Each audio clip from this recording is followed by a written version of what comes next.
ಅಂತ ಕೆಲಸಕ್ಕೆ ಇಲ್ಲಿ ನಿಮ್ಮನ್ನ ಚಿದಾನಂದ ಆಗ್ಲಿ, ಗಿರೀಶ್ ಅಣ್ಣ ಆಗ್ಲಿ, ಇನ್ನೂ ಅನೇಕ ಜನ ನಮ್ಮನ್ನು ಕರೆದು ಎಷ್ಟು ಒಳ್ಳೆ ಕೆಲಸ ಮಾಡಿದ್ರು ಅಂತ ಹೇಳಿ ಅವತ್ತು ನೆನೆಸ್ಕೊಳ್ಳುವಂತ ದಿನ ಬರ್ತದೆ. ಈ ಕಡೆಯಿಂದ ಬರುವಾಗ ಬಲಗಡೆ ಕೆರೆ, ಈ ಕಡೆ ಕೃಷಿ, ಮನೆಗಳು, ತೋಟ ಎಲ್ಲ ನೋಡ್ಕೊಂಡು ಬಂದೆ. ಇಲ್ಲಿಗೆ ಬರೋ ಅಷ್ಟರಲ್ಲಿ ನನಗೆ ಬಹಳ ದುಃಖ ಆಗೋಯ್ತು, ಬಹಳ ಸಂಕಟ ಆಗೋಯ್ತು. ಅಷ್ಟಿಷ್ಟಲ್ಲ, ಅದೂನುವೆ ಚಿದು ಇರೋಂತ ಕಡೆನೆ ಹಿಂಗ ಆಗೋಗಿದೆ ಅಂದ್ರೆ ಇನ್ನೇನಪ್ಪ ಈ ದೇಶದ ಪರಿಸ್ಥಿತಿ? ನಿಜವಾಗ್ಲೂ ನನಗೆ ಆ ಪ್ರಶ್ನೆ ಬಂತು. ಯಾಕೆಂದ್ರೆ ಇವರೆಲ್ಲ ಒಂಥರ ವಾರಿಯರ್ಸ್ ತರ, ಸೈನಿಕರ ತರ ಕಾಯ್ತಾ ಇದ್ದಾರೆ.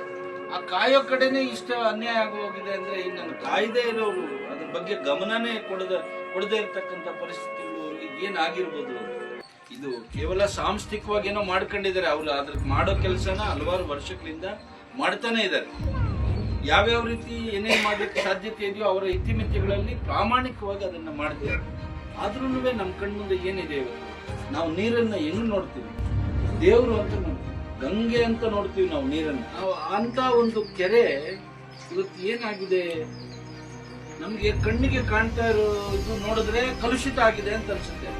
ಆದ್ರೆ ಆ ಕಲುಷಿತ ಆಗಿರುವಂತದ್ರ ಹಿಂದ್ಗಡೆ ಇಷ್ಟಿಷ್ಟು ಅಪಾಯ ಆಗಿದೆ. ಅಲ್ಲಿ ಮೀನು ಬದುಕಲಿಕ್ಕೆ ಸಾಧ್ಯನಾ? ಅಥವಾ ಈ ನೀರನ್ನ ಯಾವ್ದಾದ್ರು ದನ ಕರು ಮೂಸ್ ನೋಡಕ್ ಸಾಧ್ಯನಾ? ಅಥವಾ ದನ ಕರುಗಳಿಗಂತೂ ಗೊತ್ತಾಗ್ಬಿಡ್ತದೆ ಇಲ್ಲೇನೋ ಅಪಾಯ ಇದೆ ಅಂತ.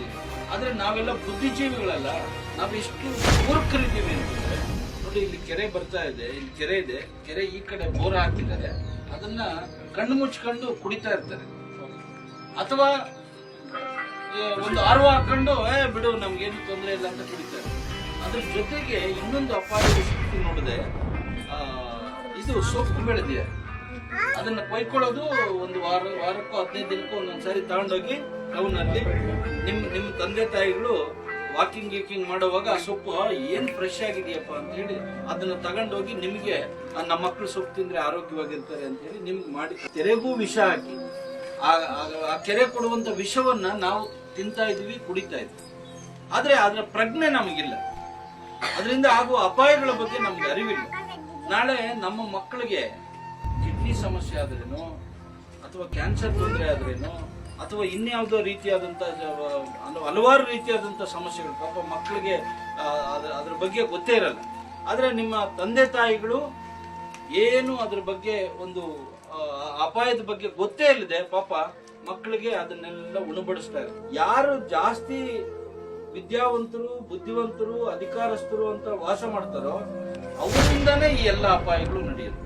ಯಾಕೆಂದ್ರೆ ಅವರಿಗೆ ತಮ್ಮ ಮನೆ ಸುತ್ತ ತಮ್ಮ ಮನೆ ಚೆನ್ನಾಗಿರ್ಬೇಕು, ನಮ್ಮ ಮನೆ ಅಂಗಳ ಚೆನ್ನಾಗಿರ್ಬೇಕು ಅಂತಾರೆ ಹೊರತು ನನ್ನ ಮನೆ ಅಂಗಳ ಆರೋಗ್ಯಕರವಾಗಿರ್ಬೇಕಾದ್ರೆ ನನ್ನ ಸುತ್ತಮುತ್ತಲ ಪರಿಸರ ಚೆನ್ನಾಗಿರ್ಬೇಕು, ನಾನು ಉಸಿರಾಡುವ ಗಾಳಿ ಚೆನ್ನಾಗಿರ್ಬೇಕು, ನಾನು ಕುಡಿಯುವ ನೀರು ಚೆನ್ನಾಗಿರ್ಬೇಕು, ನಾನು ಬೆಳೆ ಬೆಳೆದು ತಿನ್ಲಿಕ್ಕೆ ಬೇಕಾದಂತ ಮಣ್ಣು ಚೆನ್ನಾಗಿರ್ಬೇಕು, ಆರೋಗ್ಯಕರವಾಗಿರ್ಬೇಕು ಮಣ್ಣು.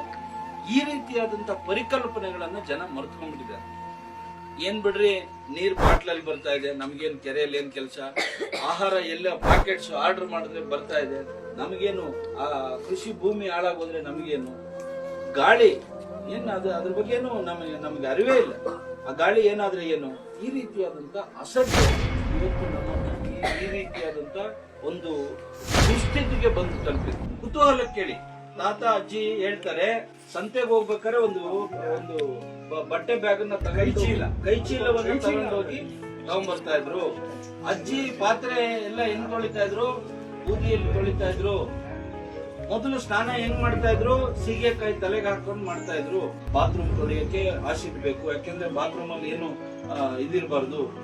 ಒಂದು ಅದು ಟಿವಿಯಲ್ಲಿ ತೋರಿಸ್ತಾರಲ್ಲ ನೋಡಿ, ಅಲ್ಲಿ ಒಂದು ಸ್ಟೈನ್ ಇಲ್ದಿರ ಕ್ಲೀನ್ ಮಾಡ್ತೀವಿ ನಾವು ಅಂತ ಹೇಳ್ತೀವಿ. ಸ್ಟೈನ್ ಇಲ್ದಿರ ಅಲ್ಲಾಗತ್ತೆ, ಆದ್ರೆ ಆ ಸ್ಟೈನ್ ಇಲ್ದಿರ ಹಾಕಿದ ಆಸಿಡ್ ಎಲ್ಲಿಗೆ ಹೋಗ್ತಾ ಇದೆ? ನಮ್ಮ ಜಲಮೂಲಕ್ಕೆ ಹೋಗ್ತಾ ಇದೆ, ನಮ್ಮ ಕಾಲುವೆಗೆ ಹೋಗ್ತಾ ಇದೆ, ನಮ್ಮ ಕೆರೆಗೆ ಹೋಗ್ತಾ ಇದೆ. ಆ ಕೆರೆಯಲ್ಲಿ ಇಂಗಿದಂತ ನೀರು ಮತ್ತೆ ನಮ್ಮ ಅಡಿಗೆ ಮನೆಗೆ ಆಹಾರದ ರೂಪದಲ್ಲೋ ನೀರಿನ ರೂಪದಲ್ಲೋ ಅಡಿಗೆ ಮನೆಗೆ ಬರ್ತಾ ಇದೆ. ಅದ್ರ ಬಗ್ಗೆ ಗಮನ ಇಲ್ಲದೆ ಕುಡಿದು ತಿಂದು ಅನೇಕ ರೀತಿಯಾದಂತ ಕಾಯಿಲೆಗಳಿಗೆ ತುತ್ತಾಗ್ತೀವಿ. ಈಗ ತಂದೆ ತಾಯಿ ಏನ್ ಮಾಡೋದು?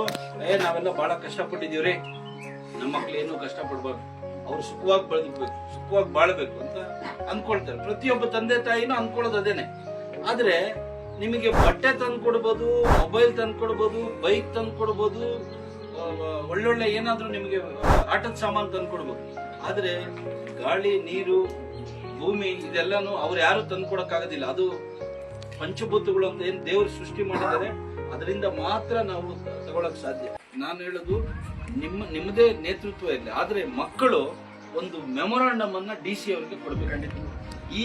ಈ ದೇಶದ್ದೆಲ್ಲ ಕಟ್ಕೊಳ್ಳೋದು ಬೇಡ. ಈ ಕೆರೆ ನಮ್ಮ ಕೆರೆ, ಈ ನಾಗರ ಕೆರೆ ನಮ್ಮ ಕೆರೆ, ಇದನ್ನ ಸಮಗ್ರವಾಗಿ ಏನು ನಮ್ಮ ತಾತನ ಕಾಲದಲ್ಲಿ ಹೇಗಿತ್ತು ಆ ರೀತಿ ಮಾಡಿಕೊಡ್ಲಿಕ್ಕೆ ನೀವು ಇವತ್ತಿಂದನೇ ಪ್ರತಿಬದ್ಧವಾಗಿ ಕೆಲಸ ಮಾಡಬೇಕು. ನಮ್ಮ ಪೀಳಿಗೆಗೆ ನಮಗೆ ಆ ಕೆರೆಯನ್ನ ಮೂಲ ನಮ್ಮ ತಾತನ ಕಾಲದಲ್ಲಿ ಆ ರೀತಿ ಮಾಡಿಕೊಡುವಂತ ಜವಾಬ್ದಾರಿ ನಿಮ್ಮ ಮೇಲಿದೆ.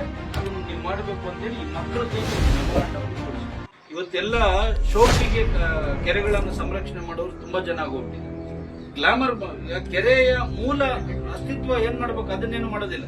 ನೋಡಿ, ಈಗ ಸಾವಿರಾರು ವರ್ಷಗಳಿಂದ, ನೂರಾರು ವರ್ಷಗಳಿಂದ ಈ ರೀತಿ ಯಾರಾದ್ರೂ ಕಬ್ಬಿಣದ ಕಾಂಪೌಂಡ್ ಹಾಕ್ತಾರೆ, ಕೆರೆಗೆ ಕಾಂಪೌಂಡ್ ಹಾಕಿದ್ರ ಅದು ಬಹಳ ಆರಾಮಾಗಿತ್ತು. ಕೆರೆ ಎಲ್ರಿಗೂ, ಬರೀ ಮನುಷ್ಯರಿಗಲ್ಲ, ಎಲ್ಲರಿಗೂ ದನ, ಕರು, ಪ್ರಾಣಿ, ಪಕ್ಷಿ ಯಾವ್ದು ಬೇಕಾದ್ರೂ ಕೆರೆಯಿಂದ ಮುಕ್ತವಾಗಿತ್ತು. ಆದ್ರೆ ನಾವೇನ್ ಮಾಡಿದ್ವಿ, ಅದನ್ನ ನಾಶ ಮಾಡಿ ನಾವು ಅದಕ್ಕೊಂದು ಫೆನ್ಸಿಂಗ್ ಅನ್ನ ಹಾಕಿ ಯಾರು ಅದ್ರೊಳಗಡೆ ಹೋಗ್ಬಾರ್ದು ಅಂತ ಮಾಡಿದ್ವಿ.